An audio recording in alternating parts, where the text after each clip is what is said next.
Bonsoir, bienvenue sur Mon Financier. Après avoir longuement hésité, victime d'un accès de prudence avant la réunion de la BCE, les marchés ont finalement accéléré à la hausse alors que Mario Draghi, le président de la Banque Centrale Européenne, a rassuré les investisseurs en confirmant que la politique monétaire devrait rester accommodante pour éviter une déflation à moyen terme. La BCE se dit donc prête à envisager un éventuel assouplissement quantitatif à l'image de ce qui se fait donc en Europe ou au Japon, mais elle ne passe toujours pas à l'action. Mais pour l'heure, eh bien, les paroles suffisent pour assurer les marchés. Preuve en est le nouveau record de hauteur atteint par le CAC aujourd'hui en séance à 4470 points avant de finalement redescendre un petit peu, puisqu'au final le marché clôture donc en hausse de 0,42% à 4449 points. Ailleurs, plutôt même tendance, hein. Francfort sous-performe un petit peu en restant à l'équilibre en hausse symbolique de 0,06%. L'Eurostoxx de son côté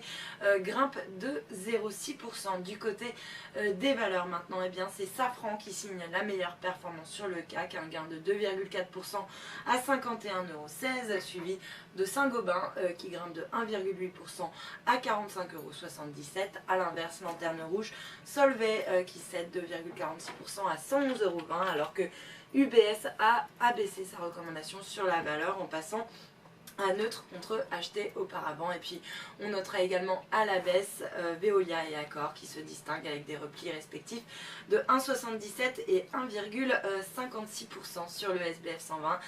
C'est Natixis qui signe ce soir la meilleure performance avec un gain de 4,3% à 5,64 €. Natixis qui compte augmenter de moitié ses effectifs au Japon afin de stimuler ses activités de fixed income en s'adressant à une clientèle locale par le biais d'institutions financières. Sur le marché d'échange, pas mal de volatilité également, avec eh bien, une monnaie unique qui recule de 0,42% dans le sillage de la BCE pour s'échanger autour des 1,3710 face au dollar. Il perd également 0,34% face au yen à 142,50 yens.